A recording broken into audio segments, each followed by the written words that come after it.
નમસ્કાર નમસ્કાર નમસ્કાર બાળ મિત્રો, આપ સર્વેનું હાર્દિક સ્વાગત છે આપણી મનપસંદ યુટ્યુબ ચેનલ ગુરુ જ્ઞાન શાળાની અંદર.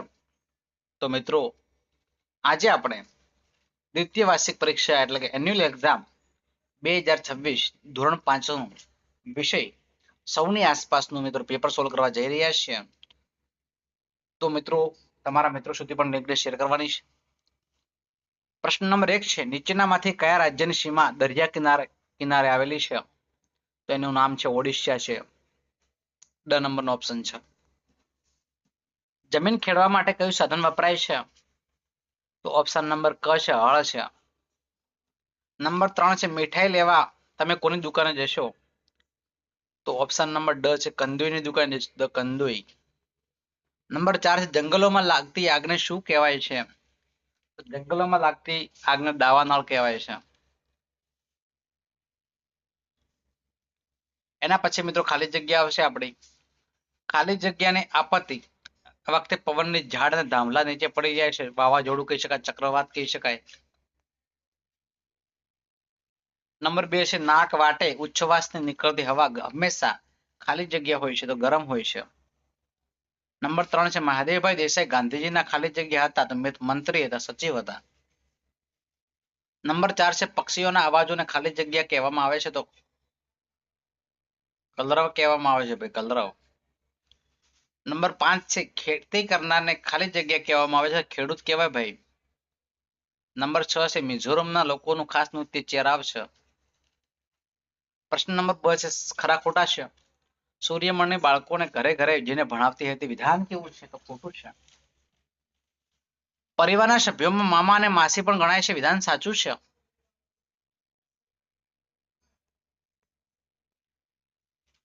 એના પછી નંબર 3 છે, ધનુના ગામમાં બાળકોને બેંક તરફથી લોન આપવામાં આવે છે, વિધાન ખોટું છે.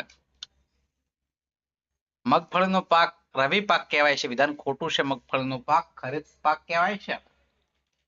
એના પછી પશુપાલક, તો પશુપાલક ગાય ભેંસ રાખે ભાઈ. કંદોઈ છે તો કંદોઈ હંમેશા મીઠાઈ બનાવે છે. કુંભાર હોય છે, માટલા ઘડે છે. ધોબી હોય છે, એ કપડાને ઇસ્ત્રી કરે છે. એના પછી પ્રશ્ન નંબર 3 નો અ છે, વર્ગીકરણ કરવાનું છે. પાલતુ પ્રાણીઓ છે તો બળદ છે, ગાય છે, ભેંસ છે, ઘેટા છે, બકરા છે, ઊંટ છે, ઘોડા છે, ગધેડા છે. વન્ય પ્રાણીઓ છે, સિંહ છે, વાઘ છે, સાબર છે, રીંછ છે, હરણ છે, કાળિયાર છે, દીપડો છે અને વાંદરો છે. એના પછી વાત કરીએ વિવિધ ડેરીઓ તેમના જિલ્લા લખો. વિવિધ ડેરીઓમાં બનાસ ડેરી આવે છે, બનાસકાંઠા પાલનપુરમાં આવેલી છે. અમૂલ ડેરી આણંદમાં આવેલી છે. દૂધસાગર ડેરી મહેસાણામાં આવેલી છે અને સાબર ડેરી સાબરકાંઠા હિંમતનગરમાં આવેલી છે. પ્રશ્ન નંબર 4 છે, ગુજરાતનું સૌથી મોટું બંદર કયું છે? તો ગુજરાતનું સૌથી મોટું બંદર કંડલા છે, જે કચ્છ જિલ્લામાં આવેલું છે. ધનના ઘરે સંબંધીઓ કેમ આવ્યા હતા? દશેરાનો તહેવાર ઉજવવા માટે ધનના ઘરે બધા સંબંધીઓ આવ્યા હતા. માસીયાઈ બહેન કોને કહેવાય? આપણી માતાની બહેનની દીકરીને, એટલે કે આપણી માસીની દીકરીને માસીયાઈ બહેન કહેવામાં આવે છે. તો નંબર 4, સૂર્યમણિનો પરિવાર શું કામ કરતો હતો? સૂર્યમણિનો પરિવાર શું કામ કરતો હતો? તો જંગલમાંથી પાંદડા, છોડવા, મૂળિયા અને ઔષધિઓ ભેગી કરી બજારમાં વેચવાનું, તેમજ વાંસમાંથી ટોપલીઓ અને ખરી ગયેલા પાંદડામાંથી પતરાળ બનાવવાનું કામ કરતો હતો. કયા કયા અનાજમાં રોટલા બનાવી શકાય? તો બાજરી, જુવાર, મકાઈ જેવાના લોટમાંથી રોટલા બનાવી શકાય. દડાથી રમી શકાય તેવી રમતોના નામ લખો. તો ક્રિકેટ છે, ફૂટબોલ છે, વોલીબોલ છે, હોકી છે, ટેનિસ છે, ટેબલ ટેનિસ જેવી રમતો છે. નંબર 7 છે, ગાંધીજી શાના આગ્રહી હતા? ગાંધીજી સ્વચ્છતા અને સ્વાવલંબનના ખૂબ જ આગ્રહી હતા. તેઓ માનતા હતા કે પોતાનું કામ પોતે જ કરવું જોઈએ. કઠિયારે ગરમ બટાટા ઠંડા કરવા માટે શું કર્યું હતું? તો કઠિયારે ગરમ બટાટા ઠંડા કરવા માટે તેના પર મોંથી ફૂંક મારી હતી. નંબર 9 છે, પૂર એટલે શું? નદીમાં આવતા પાણીના ઘસમસતા પ્રવાહને પૂર કહે છે. નંબર 10 છે, તાશીનું ઘર કેવું હતું?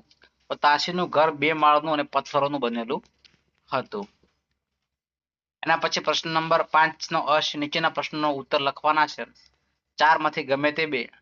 નંબર 1 છે લોકો પડોશમાં શા માટે હળીમળીને રહે છે? તો સુખ દુઃખના પ્રસંગોએ અને મુશ્કેલીના સમયે પડોશ સૌથી પહેલા મદદ માટે આવી શકે છે. હળીમળીને રહેવાથી સુરક્ષાની ભાવના વધે છે.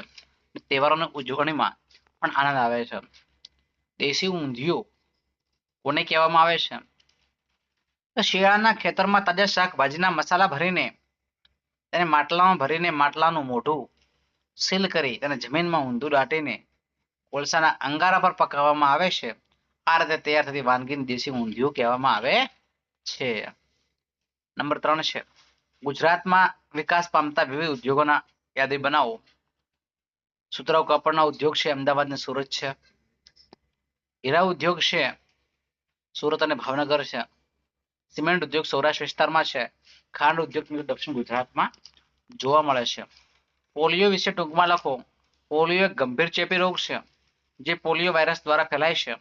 અસર: આ વાયરસ મુખ્યત્વે ચેતાતંત્ર પર હુમલો કરે છે જેના કારણે લકવો થઈ શકે છે તમને.